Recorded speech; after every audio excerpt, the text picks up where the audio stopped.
And our top story tonight is a murder-suicide investigation in Pooler. Police say a woman was found dead inside the sleeper cab of a tractor trailer near an Amazon warehouse. Hours later, the suspect was found dead at an apartment complex on Godley Station Boulevard.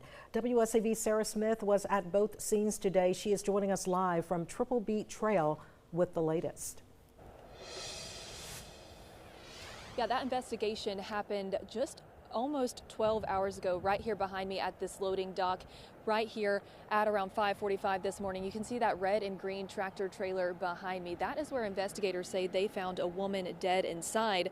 The scene clear now, but earlier today we watched investigators for a good while, about 30 minutes to an hour, comb through items inside that semi truck and take them in to evidence. Whatever police learned led them to an apartment on Godley Station Boulevard, but the suspect was also found dead there. We have not been told the identities of the two people involved in this domestic murder-suicide, but because they are calling it that, we know that they were familiar to each other.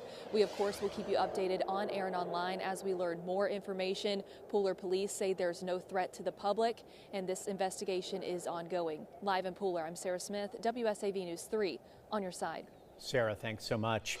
New at 6 tonight, a man in Hampton County back behind bars facing a long list of drugs and weapons charges after a new search warrant. 51-year-old Brian Hayes was arrested by the Hampton County Sheriff's Office after deputies searched a home on Ram Road on February 20th. You can see right there the amount of drugs and weapons that they actually seized. Hayes is now facing multiple serious charges, including trafficking meth, cocaine, and crack, as well as possession of fentanyl and LSD, as well as several firearm-related offenses. Authorities say this isn't the first time that Hayes has been arrested at that same home. It was back in May of last year that deputies executed another search warrant there, seizing drugs worth more than $50,000.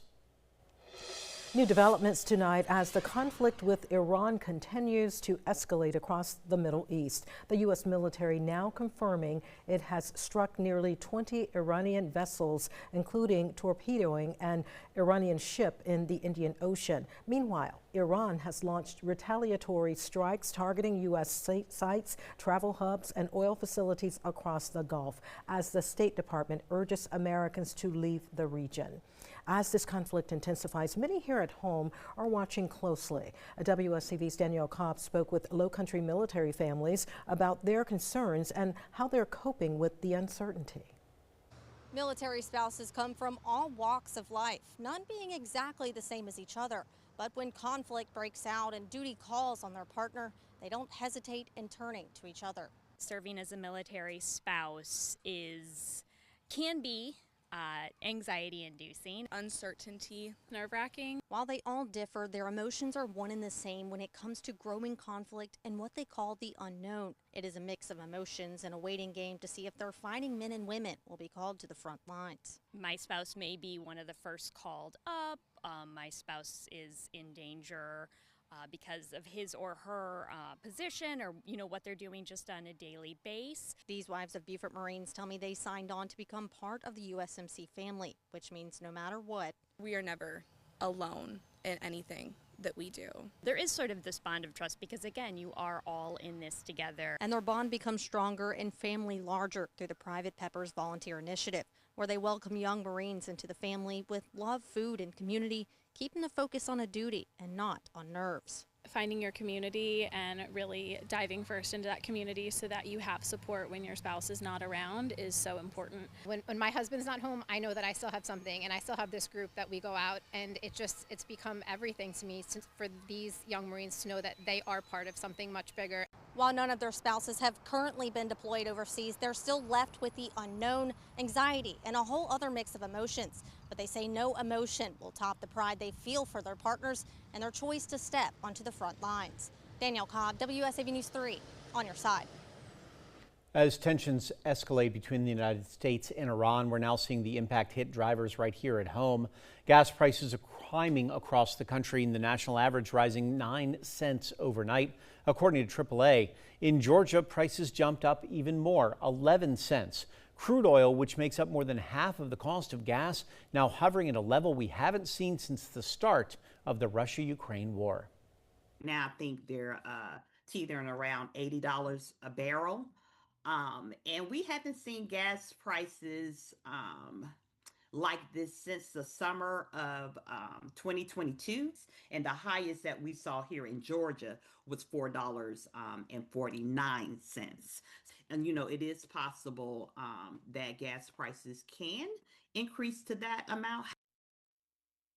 Now, experts say prices could continue to rise in the coming weeks, especially as the demand picks up and refineries switch to the more expensive summer blend fuel. The St. Jude Dream Home Giveaway kicked off this week, and more than 800 tickets are already gone.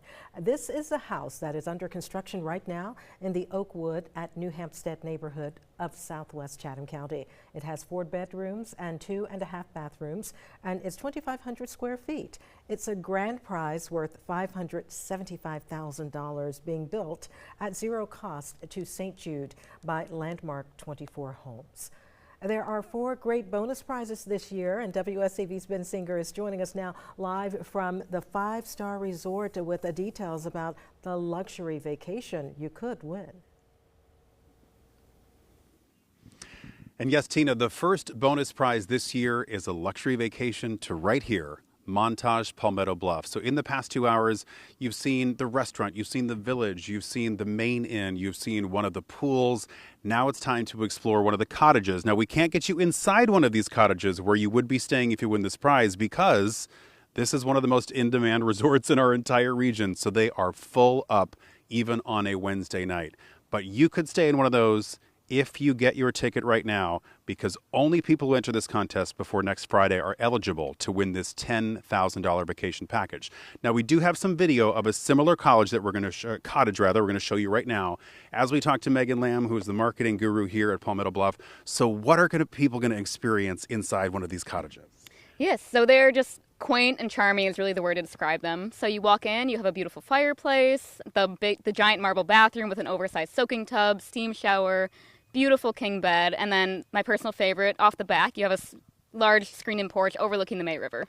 And the screened-in porches have micro mesh here, so you are not going to be bugged by the smallest of insect. Correct, yes. Now, once they're on property here, there's so much to explore, there's so much to do. This package includes dinner at the River House, which is fabulous. You get a tour with the naturalist. What sort of other things will people be experiencing? Yeah, so it's really build your own adventure. So if you would like a treatment at the spa, you can get a great massage or facial. If you want a round of golf, we have 2 golf courses to choose from. Tennis, pickleball, equestrian, shooting club. Really, the possibilities are endless. So this is a neighborhood nestled within a neighborhood that's nestled within a nature preserve. So there really isn't anything like this in the entire region. Right, yeah. So we are 20,000 acres, so it is 1.5 times the size of all of Manhattan, over 2/3 the size of Hilton Head Island. So it is just vast maritime forests. We have 32 miles of waterfront. It is just unlike anything else. So you need to see it, and you can see it if you buy a ticket for the St. Jude Dream Home right now. All you have to do is scan the QR code or dial that number that you see on your screen right now. Again, only people who buy their $100 ticket by next Friday night will be eligible for this separate drawing for this luxury vacation to right here at Montage Palmetto Bluff. So get your ticket right now. I'm going to send it back to the studio. Now, Time Saver Traffic, sponsored by Arrowhead Clinic, the accident doctors, where it pays to get well. Well, due to an accident along Interstate 16 westbound near Little Neck Road at the exit there, we are experiencing some significant delays back to the east with speeds down to around 20 miles per hour heading westbound along 16 between Dean Forest Road and about Pooler Parkway, but it's taking well over an hour to get from downtown Savannah to Statesboro, about an hour to get from downtown Savannah to Pooler. Highway 80 is your best bet. Overnight, fog will be an issue. Temperatures will remain on the mild side over the next few days, but our afternoon highs will certainly get a lot warmer. We'll have the full details on our local forecast coming up.